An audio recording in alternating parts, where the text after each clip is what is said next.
Hello, my friends, and welcome back. Thank you very much for being with me again today. I never thought that Olaf Scholz, the Chancellor of Germany, is a smart cookie. On the contrary, I thought that he was dull. I would even say that he is about 87 IQ. Unfortunately, great country, great nation. But hey, what do you want? You want that? You got that.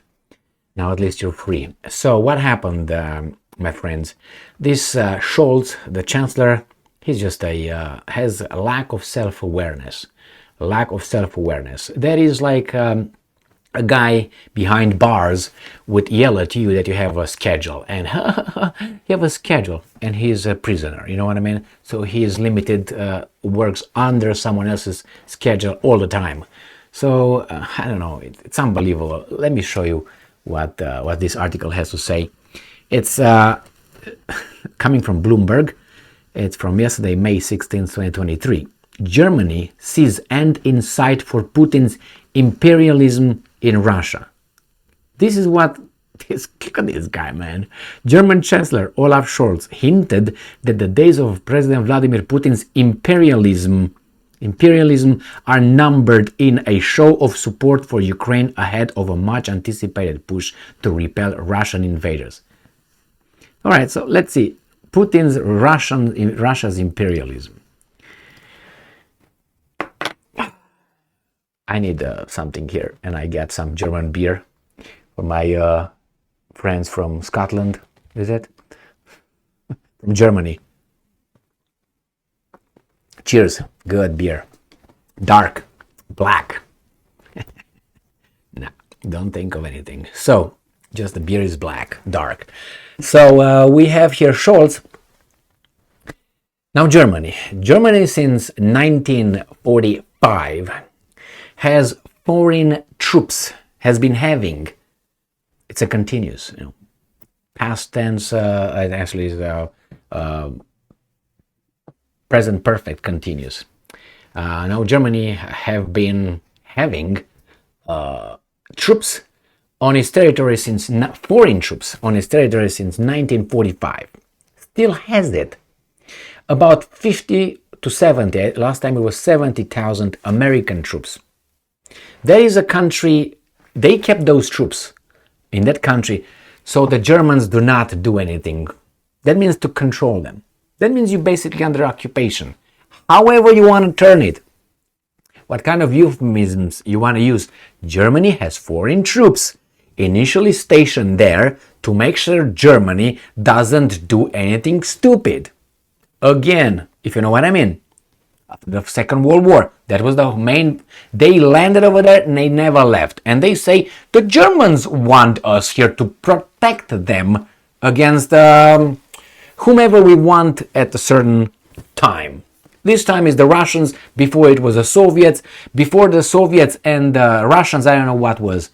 Before 1990 until 2000, let's say 20, who were the enemies? 30 years. And they still have them over there. Germany has, as far as I know, nuclear weapons, not their own. No. They are not allowed to have it. The Americans put nuclear weapons on their territory. The Americans told the Germans after 1945, you're going to write your constitution. Here is an example. Whenever the Germans wrote the constitution, they went to the Americans and the Americans look over it and say, no, I gotta change this. No. Get it back. Come back again. So they were in charge of the constitution and somehow they forgot about the freedom of speech and the right to bear arms. Somehow the Americans did not want the Germans to be as free as they are. I don't know why. Can you tell me why? Can you tell me why? Drink some more. I think it's going to tell me why after a little bit. So anyway, so troops, nuclear weapons, constitution, the industry, we know it was called the Marshall Plan. They say, well, they invested. How did they invest? You remember how they invested? They brought investors and took over companies. Just an example, you remember that Volkswagen? Volkswagen was offered to Henry Ford. Henry Ford said, I don't need it. And many other companies that came with the Marshall Plan in German to help the German economy, they took over.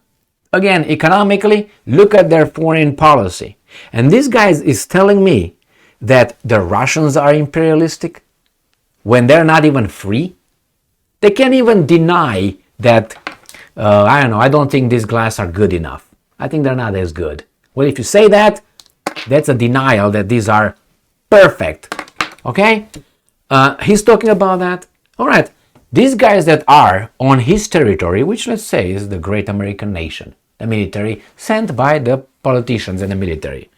These guys have bases, equipment, military equipment, in about 740 locations on this planet. How many does Russia have, the imperialistic Russia, Scholz? I can tell you. In Belarus, I think they have is in Kazakhstan, where they have the rockets sent into space. I know they have in South Ossetia as peacekeeping, and that was by the UN, not just by them, in South Ossetia and Abkhazia, to keep the Georgians from doing again something that they already did with Saakashvili. And they have in Syria, invited by the legitimate government of that country. You can say, well, the same with the Americans. The 740 bases or whatever they have, locations, invited by them. Yes, okay, invited. But there are still 740. And the other guys are 4? 5? 4? So who is the word that these guys use? The imperialism. So if those 5 bases are the imperialists, then what about the other ones? Okay, let's get on with Ukraine. Okay, Russia invaded, because you want to conquer Ukraine, invaded Ukraine. One country. All right. How about Yugoslavia bombardments in 1999? Never approved by the United Nations. That makes it an illegal war. That means whomever participated in that was an aggressor, and everything that every crimes or every casualties that occurred over there, they were considered war crimes.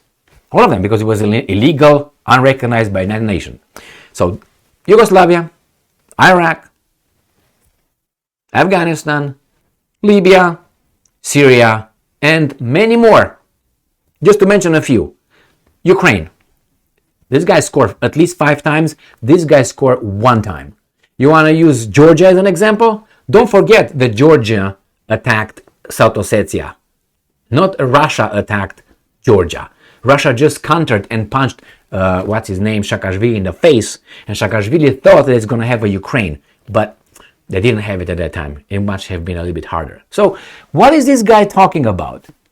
Remember when this guy, Scholz, went to Russia, right at before, I think, the beginning of the invasion. He went over there and he stood next to Putin, and he said something. This is the first war in Europe after 1945 or something like this. And Putin said, are you crazy? Do you remember when your country, NATO, you, because you were dragged in by the United States, NATO bombarded Yugoslavia? What are you talking about? You should see it. You should see his face. He's doing this. That's what this guy did. So when I said that he's 87 IQ, I think I am being generous. Okay? So cheers to you, Scholz. You're an idiot. So this is full of these kind of things, statements made by important people. If you don't know anything about anything, you will just take it, oh yeah, Putin bad, yes, that's right, Scholz. Really? You are talking? What kind of military you got? How much military you are allowed to have? Look at your freedom of speech in Germany. I mean, I have friends in Germany, just to put it this way. Not many, but I do have friends, people that I communicate with. So they tell me real life, not what these guys are telling you in the Zeit, their Welt, and all those little Bild and ZDF and all those things, ARD and so on. No, not those guys. People who live there every day, and they can compare because many of them are immigrants. And they say, what the hell, I came here. Ich bin ein Ausländer. Remember what it is? Ausländer? Well, du bist ein Zigeuner. You remember what it is? You are a gypsy. And all these kind of things that are, called names. The Romanians I'm talking. And not only. So Germany is very, very free. But on the other hand, has how many? 3 million Turks over there? Migrated, I don't know, 20 years ago or something. Anyway, man, it's a mockery. Mockery. And this guy is the chancellor. This guy. It's okay, we got this guy who is conscious maybe 15 minutes a day, and then they put him back into the crypt, and then when they pump him up again, put in the nose, everything they need to put. Just listen to Biden when he speaks. He always speaks like this, like he has something in the nose. I don't know exactly what kind of things he's got over there with what. I don't know exactly. I can only assume because I know things and I know how you can keep people up with certain things. But I'm not assuming. We're going to find out maybe in 20 years. Like we find out that, let's say, JFK had many physical problems and he could barely stand and he got injected wherever. And we find out about Delano Roosevelt, that he had polio and he couldn't stand up, rarely. That's why you see him always sitting down. And you can hear about, what's the other guy in the First World War, Woodrow Wilson, with his little mistresses and all that. You can only find it later, And then you find out how Roosevelt II was, excuse me, he had a stroke somewhere, right, with his mistress, and what happened after being elected the 4th time. Only after time you hear, and others, okay, but this is YouTube, so zip it. So, good job, Scholz. Listen to Scholz. Yeah, okay. He's in garbage right there in the gutter, and he tells you, hey, you're just driving a Lamborghini? I thought you're gonna drive, I don't know, a Bentley or something. You don't drive shit. What are you talking about? You're in a gutter. Stay strong, stay smart, look for the truth, and be just.